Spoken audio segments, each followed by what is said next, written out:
Hey guys, and welcome back to another edition of the Armbar. Today we're going to go over tonight's WWE Network live event, live special, Fastlane 2016. So to kick the show off, on the kickoff, Kalisto defeated Alberto Del Rio in a 2 out of 3 falls match, which pretty much solidified Kalisto's standing in my mind.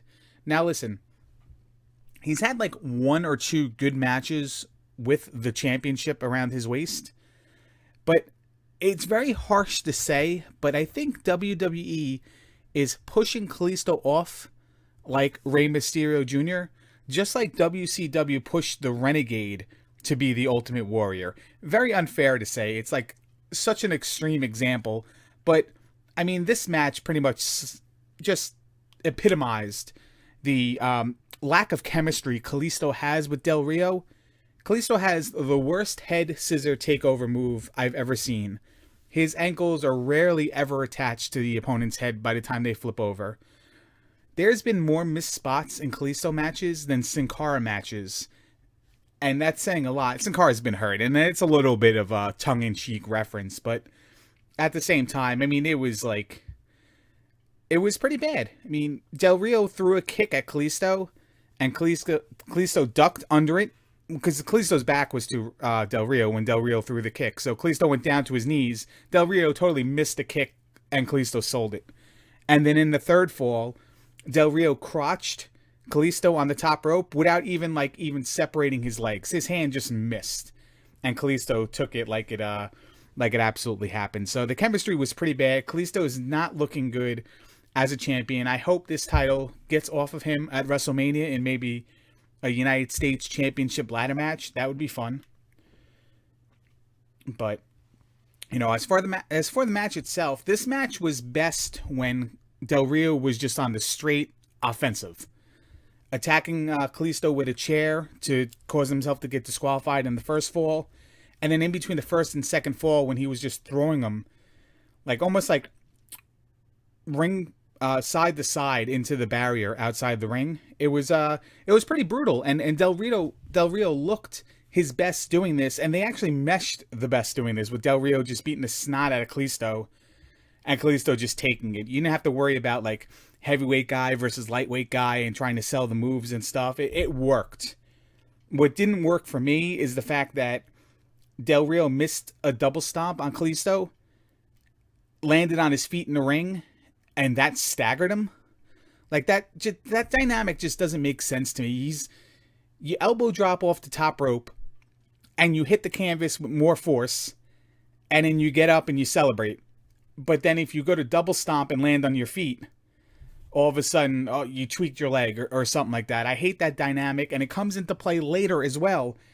It's my worst pet peeve about wrestling, when someone works over a body part, and then in the end, working over that body part didn't even matter, so it was just a waste of time. Or the fake injury in the middle of the match, the tweaking of the knee or anything. I hate that. That stands out of my eyes when I see it.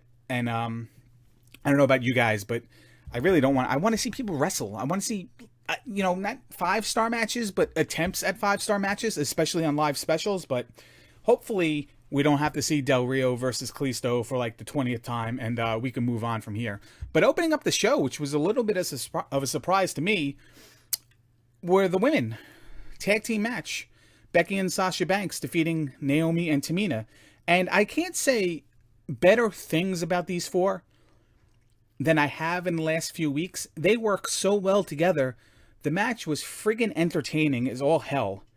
I mean, just absolutely amazing. The chemistry they have together is phenomenal. Tamina looks great in these matches. They're making her look good, finally, instead of being just like the whipping girl of the Divas division.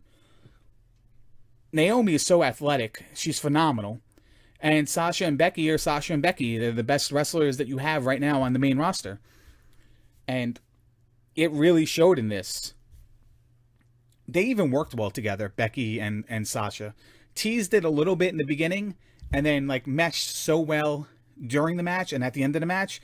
It's such a shame that they found no way to introduce a Divas title Because if these two become Divas Tag Team Champions, I mean, the roof would blow off of any building because the fans are behind them that much. And that's saying a lot, because you can have Divas matches where the fans have just crap all over it, and definitely not the case with these two. During the match, Becky broke up. Sasha actually kicked out of Naomi's rear view finisher, and then Becky broke up a super kick that Sasha took from Tamina. They both hit a double drop kick, and then Sasha Banks got Tamina to tap out with a bank statement, but Naomi tried to interfere, and Becky put the disarmor on her. It was a phenomenal match. If you did not watch Fastlane, don't skip over this one. That's for sure. Next up was the Intercontinental title match, and here's another AngryLarry pet peeve. The champion came out first. I hate that. I don't care if it's Ziggler's hometown, because you announce him from Hollywood, Florida, and Cleveland's his hometown. Like, why is this a big deal today, out of all days? Because obviously because they're in Cleveland, but why does that mean Ziggler has to come out second? Champion comes out last always, and the United States title match got this big fanfare of an introduction. The guys come to the ring, and then Lillian announces both of them, and they make a big deal of it. This one didn't. They got announced as they came to the ring, and then when both came to the ring, the bell rang. So I don't know why there was an exclusion of that here, but nonetheless, it was a good match. But my fears are realized in that 3 weeks ago, when I started this rant that why am I seeing these matches 20 times before they go on pay-per-view, kind of tongue-in-cheek. This was the first match that started that thought process of, me actually recording that thought process. How many times are we going to see Ziggler and Owens before we see them in a pay-per-view? And we saw them three fights, and then we got the pay-per-view version, and it didn't live up to any of them. I mean, it was good in its own right, but you have 3 other matches where the title wasn't even involved before, and this one did nothing to one-up it. It was just an additional fight between the two. And I mean, yeah, what can you do different? I mean, you have to build feuds. You have to, have matches go back and forth so you can settle it, rubber matches and stuff like that. But I just feel like all those free pay-per-view matches we get on Raw water down the matches we finally get on pay-per-view. And this is like a classic example of that. Could have been a lot better if we got like 1 or 2, but 1 or 2 matches and maybe like mixed into a tag team match and stuff like that. But we didn't, and we got a good match. It's just they didn't do anything to outdo the other matches is basically all I'm saying. I'm not knocking Ziggler. I'm not knocking Owens. It was entertaining. They're athletic. They put on a great show. You just seen it before. Next, we go to the 6-man tag match where Ryback, Show, and Kane, the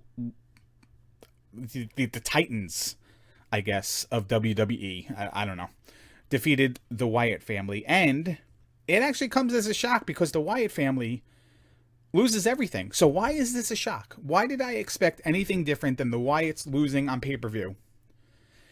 It didn't make any sense. This match put Ryback over huge. Or tried to put Ryback over huge. I mean, I'm not buying it. I'm not a Ryback fan. So the more and more WWE tends to push people like Kalisto and Ryback, I just don't buy it. I don't buy into it. I feel like they're forcing it on me. And that doesn't make me like it at all. Don't know what the Wyatts are going to do come WrestleMania.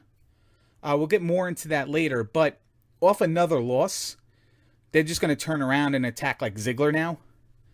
And then they're going to have a feud with Ziggler for 1 month at WrestleMania. I don't know. That's just me just randomly throwing something out there because Ryback, the Wyatts can be like the hottest thing the WWE has. But in a sport where win-loss really doesn't matter, the losses are mattering. Because every time we go out there, they lose. And they'll get wins here and there, but what's really the point? Ryback got the pin on Luke Harper in this match. And I swear, and I didn't look up any news and I didn't read anything. That's my new thing. I'm not going on Twitter during live specials, even to live tweet, because I don't want to see other people's reactions. I don't want it to affect my reactions and in the emotion I have while watching the show. One of the things I'm going to look for, though, is the fact that did Luke Harper hurt himself? Because after Ryback did the whatever it was, I don't even think it was shell shocked. Maybe it was on Luke Harper. It almost looked like a Samoan drop on Luke Harper. Luke Harper grabbed his elbow, quickly rolled out of the ring when it was done, and then like you see him in the background, just like taking a powder, like really quick. He didn't like lie in agony, play dead, stuff like that. I mean, he was out of the ring, out of the arena as fast as possible. I hope he's okay, and I hope this is not just another person Ryback is hurt. But we'll see on that. Big Show and Kane, they were kind of like non-factors in the match.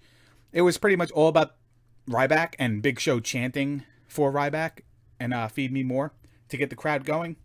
But again, it's just so sad to have a team like the Wyatts. And like, they're not getting buried. They're losing a whole ton. They're not getting buried. They're putting people over, but they could be over themselves. And I don't know. We'll talk more about that later because I don't want to give away the results of the matches that are upcoming. Our last championship match in this pay-per-view was for the Divas title. Charlotte defeated Brie Bella, and also to note in this match, champion came out second, and they gave it the proper championship announcements beforehand, where both competitors came to the ring, and then Lillian started the introductions. I like that. I don't know why it was excluded for the Intercontinental title only, though. Charlotte won this match. Brie was on the offensive most of the match and up until the last seconds, too. Brie put Charlotte in the yes lock and then turned it into like a single leg Boston crab, half crab, if you will. And she was face to face with Ric Flair, and Ric Flair was yelling stuff at her. And to me, like, I know the announcers sold it like Brie hurt her leg in the middle of the match, and her leg gave out, and that's why Charlotte got the opportunity to kick, to break the hold and then put on the figure eight. But it just looked like Rick was saying things to her, and storyline, of course. Rick was saying things to her, and it upset Brie, and Brie started to cry. Like, I don't know why that. I mean, everyone in the world probably didn't see that, but that's the way I took it. Brie started to cry, got emotional, lost concentration. Charlotte was able to break the hold and apply the figure eight. I mean, I hope that's not the case, but the whole like tweaking her leg during the match stuff didn't really seem like that happened either. But what can you expect? I hate the way this match came about. I hate the matches. I'm starting to think that maybe I'm not even a Charlotte fan to begin with. I've had a problem with every single like major storyline in the Divas division since the Divas Revolution, basically. But the tag team stuff earlier in the pay-per-view was so well done. Even on SmackDown and the Raws before that, it was so good. And then this match just came out of nowhere. Whether it was a reward to to show appreciation towards Brie because Daniel Bryan retired and speculation is Brie's going to leave to have a baby, maybe. I don't know. It's like that's like a new Carly Rae Jepsen song, but that I just created. I'm going to email her after this. Maybe that was the case, but it looked like Becky and Sasha were solidifying themselves as a number one contender, and by attacking Charlotte and the whole combination of that, and then all of a sudden it was just abruptly ended. And now Brie gets this match. I don't know. Like I said, I feel like it was like appreciation towards Brie, before eventual retirement or hiatus, whatever you want to call it. But Charlotte does get the win and does retain. Next match, AJ Styles defeated Chris Jericho.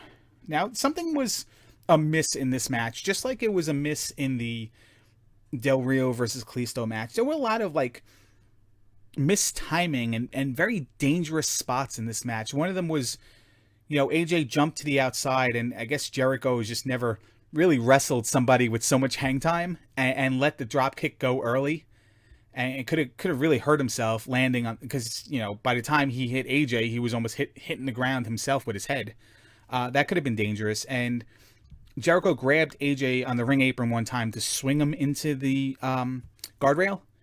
And just the way when he finally hit the guardrail, AJ pretty much went headfirst into it. And that was kind of scary. I'm glad he's okay. Well, at least it seemed to be okay. Again, I didn't read anything. I hope I don't read anything about this, honestly. Let's talk about the Styles Clash. They've been I wouldn't say they've been protecting this move, but they've been promoting this move. He hit it once on Curtis Axel. Every other match he's been in, including the Royal Rumble, he's attempted it, and the opponent has reversed it. In this match, he hit it on Chris Jericho, and Jericho kicks out. Well, why? Why are we burying this move the second time why is it getting kicked out of it? It's his finishing move. We're gonna promote it. We're gonna talk about it all the time, and Jericho's gonna kick out of it the second time he does it in the WWE. And then AJ finally wins with the calf crusher, but I don't know. There was like, for a move that seemed like it was being so protected, it was just invalidated in this match by Jericho kicking out of it right away.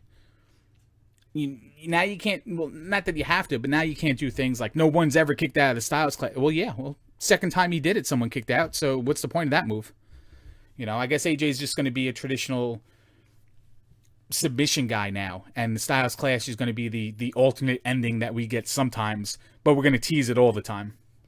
I don't know about that, but and after the match, Jericho shook AJ's hand, and I got to scratch my head on this one too.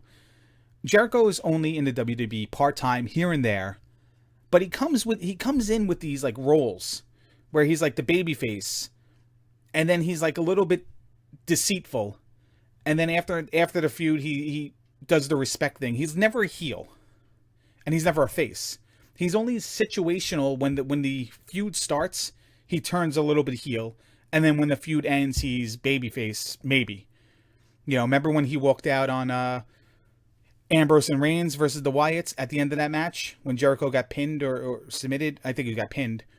He just like brushed shoulders with them and walked out. Okay, so he's turning his back on them, but then it all is forgotten. And then I don't know. I'd like to see Jericho. He's one of my favorites of all time. That's why I really want to see him come in and be a heel or be a face. Be one of the two. Don't be this tweener that just tries to play head games and in the end respects the guy, and he's just in it for the sake of competition. I guess like when I talk out loud and say that out loud, now his character makes sense to me. But I do miss heel Jericho, crybaby heel Jericho, and I miss like traditional face Jericho. I don't like the tweener, and then I expose myself. It's a personal preference, and I guess I'm on board in it. I think that's the first time I ever talked myself out of something. So the more I talked about it, the more I realized that Jericho's character does make sense. But I don't really like it. I guess. Speaking of not liking, but should have liked, the in-ring cutting edge peep show segment. Christian and Edge were talking about their accomplishments, and they were interrupted by the New Day. New Day come out. Christian and Edge do a great job comparing New Day to themselves, basically saying that you're ripping off us. You basically only became popular and successful because you copy us. And then New Day says, well, whatever, we're the tag team champions. Who's better, the Ascension? Who's better, the Usos? Who's better, the League of Booty, as they called them? And that led Edge to say, yeah, well, as a matter of fact. And then the League of Nations come out. And I'm like pumping my chest a little bit because on the GNWC, the Game and Wrestling Connection podcast that we did a couple days ago, you can check it out. GNWC official. I have the links in the description. We ran down our predictions for Fastlane. I actually said that League of Nations could be a viable contender for New Day. But then I was like, well, that's heel versus heel. It doesn't really work. And what didn't work was this confrontation between League of Nations and New Day, where New Day basically backed out, chickened out after making fun of them by saying they weren't there. Backed out of the ring. League of Nations confronted Edge and Christian. Edge and Christian bail out of the ring. And then Edge and Christian and New Day did comedy on the ramp with, by saying, hey, turning the other cheek means this. And then Xavier played the trombone, and Kofi and Big E twerked as Edge made it rain with singles. That was pretty funny. And Christian chanted, "Watch our show." So it was all a big promo for their totally awesomest, Reeks of Awesomest show, whatever it's called, on the WWE Network. But it stunk, man. Not the show. The segment, the in-ring segment, kind of stunk. It had promise. It was going good, and then they brought the League of Nations, and I'm not going to say it's League of Nations' fault. It's just the dynamic between those two teams was just awkward, is the best way to describe it. I would love the League of Nations to just tear through people now. They're upset. Del Rio lost. Sheamus is not the heavyweight champion anymore. Rusev and Barrett don't really have a place in any sort of storyline. So why can't they be the badass heels that just attack everyone? And start with the New Day. Why not? Del Rio and Rusev could be tag team champions. Sheamus can go after Kevin Owens. Let's just, if we're going to go heel versus heel, let's just do it. And just go for it. And that's probably their best place right now. But as far as the segment goes, it was filler. It was a promotion. It was kind of funny, and then it kind of got a little bit not uncomfortable, but awkward, like I said. Then speaking of awkward, not really. Not a good transition, because it was decent for what it was. The Social Outcasts came out, and that led me scratching my head. I wanted to see the Social Outcasts come out during the Peep Show. But they come out, and then it's announced that Curtis Axel has a match with R-Truth after R-Truth comes out. Unscheduled match, and this kind of irks me, because for as long as we've been doing prediction shows on the GNWC podcast, we always have a segment that's like, okay, well, what matches do you think can happen? Anything we can add on here? Anybody going to show up that's not scheduled? And we didn't do it this time because there were enough matches. We just excluded it. And then, of course, we get the added match of this. Curtis Axel won when R-Truth, when Goldust came out, actually, threw Adam Rose into the ring. And R-Truth had to, jump over Adam Rose and got a little bit distracted. And Curtis Axel gave him the roll-up for the win. So they're still teasing Goldust and R-Truth here, and giving Social Outcasts some time on TV, and well-deserved. I mean, when they came out, talking about Fastlane and what kind of cars they were, and Bo Dallas wanted to be a Volvo because it was the safest car, and Adam Rose the Prius, and Curtis Axel I'm a tank. It's actually pretty funny. I like the Social Outcasts a lot. I definitely like when they get included in every WWE programming there is. Now it's main event time. And Roman Reigns won. Shocker. He pinned Dean Ambrose after a spear. And Lesnar was knocked out of the ring because Dean Ambrose gave him multiple chair shots. He gave Reigns multiple chair shots too. But I guess he gave Lesnar more to get knocked out of the ring. And then Reigns caught him with the spear. It was a fun match. I don't want to dump on this match. It was a fun match. Everything I expected. The brothers teamed up. They sent Lesnar through 2 announce tables. They tried to bury him under the rubble. Then each time they did that, they would fight. Lesnar would get up. They'd look at each other. They'd go take care of Lesnar again. It was very well done. They teased dirty deeds on Roman Reigns. Roman Reigns kicked out. And then eventually, like I said, the chair came out and Roman Reigns pinned Dean Ambrose.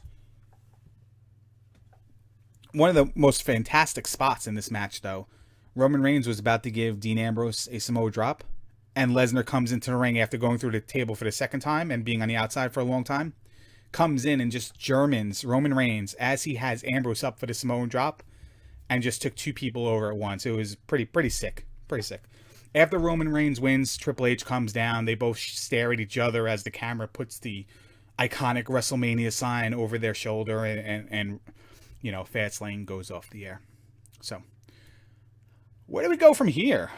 What happens now with this? Well, obviously Roman Reigns goes on to face Triple H at WrestleMania. It's the stipulation of the match he won. New Day versus League of Nations, I guess. Intercontinental title. I don't know what's up with Kevin Owens. I don't know where he's going to go from here. AJ Styles beat Chris Jericho. Maybe AJ Styles versus Kevin Owens. I know it's something the Duke and I want to see. U.S. title, I want to see ladder match for the U.S. title. That's a given. I actually want to see R-Truth in that match, and I want to see R-Truth throw everyone over the top rope thinking he won. That's my comedy spot prediction of the show.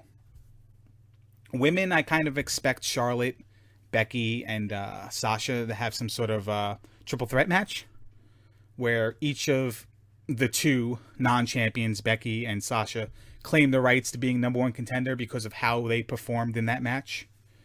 How they both had the submissions on, stuff like that. That'd be there. But what happens with the Wyatts? Well, we expected the Wyatts to take out Brock Lesnar. And then it'd be natural that Brock Lesnar and the Wyatts would be somehow fighting at WrestleMania, 1-versus-1 handicap match or whatever. That didn't happen. Nothing really happened this pay-per-view except for Roman Reigns winning and going on to fight Triple H. No outside interference, no surprise returns, no twists, no turns. That's why Fastlane here gets a solid C from me. It was a decent show. It was marred a little bit by miscommunications, mistimings, botches here and there. But I can forgive that because the matches were overall pretty entertaining, even though their prior Raw and SmackDown counterparts were a lot better. And that goes for the AJ versus Y2J match too. It was good, but I've seen them have better already within the last 2 weeks. Big tease in the pre-show where Mauro Ranallo was calling the Del Rio versus Kalisto match, and then to start the show, Cole is there. Mauro was out with JBL and the other guy, Byron Saxton. And that led me to think that, wow, he's calling the whole show. But no, pre-show only. Cole replaced him when it came on.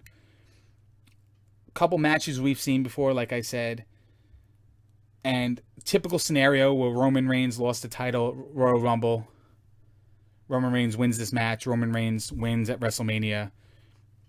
Duke brought up this point in the prediction show. And again, I recommend going to listen to that. It is kind of lengthy. And you already watched the show, but we make a lot of points going forward past this pay-per-view as well that is still validated. And you can also subscribe to the channel and catch our weekly commentary as well. What are you going to do when Roman Reigns wins against Triple H and there are 100,000 people booing your so-called babyface, face of the company in your biggest event of your company? No one wants Roman Reigns to win. He's not a babyface. He's not over with the crowd enough to be the babyface. He's a face. He's not the babyface you want him to be. And you're still booking him like that babyface. You see, when he's in there mixing it up with Dean Ambrose, he got booed. In his introduction, he got booed. He's mixing it up with Brock Lesnar, he got booed. The only time he was on the offensive when he got cheered is when they were doing big spots where him and Ambrose were putting Lesnar through the table. Everyone cheers at table spots. It could be Sheamus doing it to like 1984 Hulk Hogan. And everyone would cheer because it's a table. People want to see it. Who knows? Again, a C because no one debuted, re-debuted, returned. No surprises, no twists, no turns. Everything was pretty vanilla. And the matches were average at best. But that's pretty much it for my recap. I hope you enjoyed this. If you did, please like the video. It could help me out a lot as far as getting recognition towards other videos and just, the whole overall morale to do more. You can also favorite the video if you really want, but comment on it. Let me know what you thought. I'm sure your opinions are going to disagree to mine, from mine. That's wrestling though. I'm going to take a stand with my favorites and what I want to see. Someone else with a different opinion is going to have their reasoning why. And I welcome those conversations. Please do it.